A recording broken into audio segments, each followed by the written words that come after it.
What is up, people? World of Electricity here. I'm back after a long time though, but this video is going to be about power outages and how to survive them, from the most easy and simple methods to the most expensive and complicated methods. There will be something which you can select to keep yourself convenient at power outages. Let's get started. Okay. Let's start off with the most basic thing to survive power outages, and they are none other than these power banks. Get a power bank of a very high capacity, at least 10,000 mAh to be specific. This is 20,000 mAh, you can go for it. Now, more than just charging your very huge phones, the other advantage of these power banks is that you can get these USB lights, fix these in, and yes, you get a good source of light and stuff. Moreover, you can also select some of these USB fans. You can take their internal batteries out and thus directly run them from these power banks.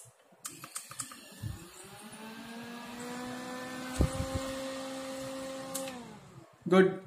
So these are the few uses for this power bank. Of course, note that you should keep your power bank fully charged and preferably use a power bank like Xiaomi, which supports fast charging. You can charge it at 9 volt, 2 amp, 18 watt fast chargers, and yes, it's going to be really useful. Okay, another way to survive power outages is to increase your dependence on solar energy. Now, you need not install the most expensive solar products, but at the same time can purchase small solar devices such as these solar lights, which come with a solar panel in the kit itself. You can charge them up even when there's no power during the daytime, thanks to which you can have a source of light at night. Now, besides these type of solar lights, we also have these type of lights from IKEA store, and they are available just about everywhere. They have a solar panel on top. Just hang them out during the daytime, and during night they can definitely give a good deal of illumination.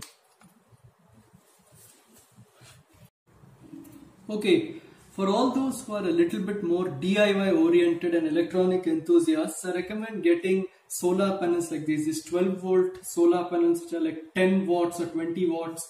Now, if you want to eliminate the use of batteries and other expensive stuff with this, then I recommend that you can just purchase one of these car cigarette lighter adapters and fix them to the solar panel. That way, you'll be able to connect car chargers like this.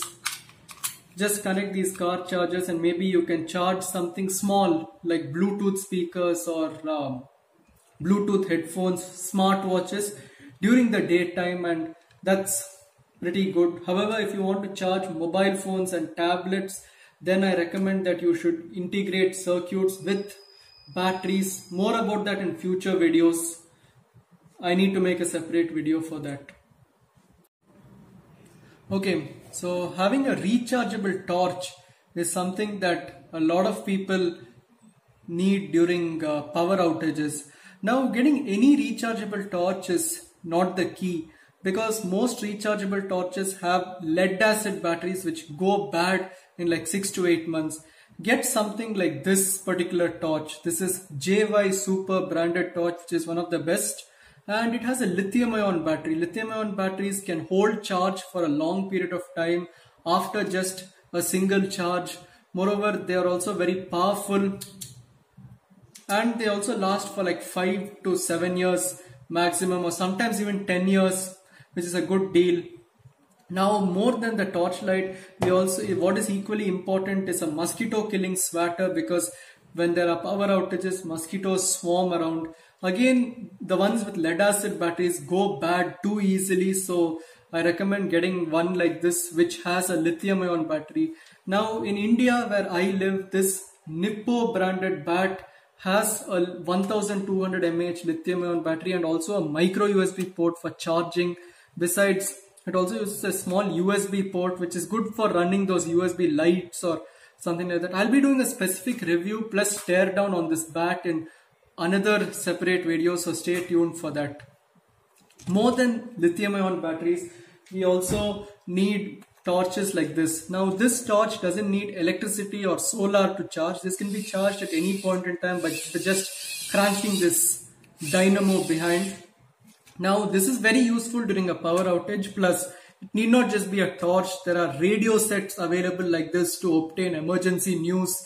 There are also phone chargers which charge your phones on cranking. So find such products from a good quality producer, either online or in a store, and thus get your hands on products with hand crank. It's really useful. Okay, so the most important thing which concerns all of us during a power outage is the fact that our internet connections will definitely fail. Even though your internet provider has battery backup for their servers out there, since we don't have internet connection to our modems, it's really like inconvenient because we cannot use internet. Just about everything today requires internet. So in order to power up your modem, you can take this simple life hack. This is a 5-volt modem. A 5-volt modem which uses like a voltage of 5 volts, which can easily be provided by your power bank. Now make a connector like this. A USB on one side and a barrel connector on another side. Once you have observed the polarity and made it correctly, that is, I'll cover this in detail in a future video of course. You need to connect your barrel connector over here and connect this side to your power bank. Now that you can see, the router has already been powered on. This power bank is running this router. Now the reason why these lights are blinking is because I haven't fixed any inputs, but then if you have a 5-volt router, this is the key. If you have a 9-volt router though, I recommend getting a battery holder which holds 6 batteries and connecting it to your barrel. However, if you have a router that requires 12 volts, pretty powerful ones, then you gotta go for a 12-volt battery like this. You just have to make the barrel connector the same way. Instead of the USB port, you fix alligator clips on the other side and connect it to the positive and negative. Because if you give the router an over voltage, it can be destroyed. Under voltage, it will not necessarily work. So that again needs a separate video. So we'll cover it in detail, right from making of the connectors to the power sources. Now getting a good set of rechargeable AA and AAA batteries is another important priority during power outages, because these batteries run a lot of things. They can also run medical equipment such as these infrared thermometers, oximeters and things like that. So it's better to get a set of good quality batteries that have very low self-discharge. I recommend Eveready and Duracell branded batteries for India, whereas in foreign countries I recommend batteries like IKEA, Eneloop, Maha PowerX. I'll put links to all batteries in the description below so you can check it out. And you can also, in India, Eveready branded chargers are really good because they adopt slow charging techniques that safely charge the batteries without overheating them. Overheating the batteries ruins them. So getting these products for a reliable set of rechargeable batteries and a charger is very useful. Okay, so the most complicated method, which is specifically for DIY enthusiasts, is using a car battery. Now why car battery? Because even after 4 to 5 years of usage, the car battery still has sufficient power to do basic work. Unlike other batteries which when disposed of are completely dead, car batteries still have a bit of life left in them. The reason why they are rejected is because they can no longer start a car fully. If you want detailed explanation, I already have it on my first video, which involves 3 life hacks with 12-volt batteries. I'll put the link for that in the description below so you can see that. So this way, in this part, I'll just show how to charge the battery as well as the power up to which it can run devices. Okay, so here's the real deal. my car battery connected to this 150 watt car inverter. I'll leave the link to buy this in the description. Is connected to the modem, the TV, the monitor screen, as well as this Android box.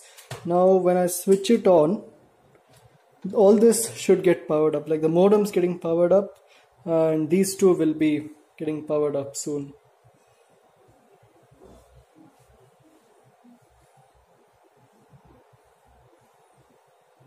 So this is a very good hack. You can run even up to a 75 watt LED TV from this 150 watt inverter and a car battery. You can run just about anything, like you can run just about anything below 120 watts, since it's a 150 watt inverter. Keeping a good headroom, connecting the car battery, it can definitely help during some serious emergency situations. You can also charge laptops with it, but then the laptop should be below 100 watts. If you have a gaming laptop which uses like 150 watt or 200 watt power bricks, then you cannot do anything. I mean, if you look at it, this thing works perfectly normal on the car battery. So that's the deal. Okay, before we conclude, one more last method. These inverter bulbs. Now these bulbs have their own batteries inside, which they recharge when connected to the mains. Now that it's connected to the mains, it's recharging its batteries, its internal battery. However, when I switch off the power and bridge these contacts, and I bridge these contacts with some metal object, like example, when I bridge this bulb will definitely light up. For example, see, when I'm bridging these contacts against the metallic casing of my CPU, they light up because they are using the stored energy in their batteries to light up. Now the advantage of this is that you can purchase one of this and fix it near a bulb holder. It will charge when the power is there. When the power is out, you just have to keep the switch in the switch on position, and it will automatically continue glowing for 3 to 4 hours till the battery drains out. Now I recommend getting a Syska or a Philips branded or a Halonix branded bulb which has a lithium ion battery that, like I said, will last longer, low self-discharge and stuff like that. I will put the links to buy this. So it's like very useful during the power outage. Okay, I will conclude the video for today. Thank you so much for watching. Like, comment, share and subscribe. Stay tuned and I will see you in the next video.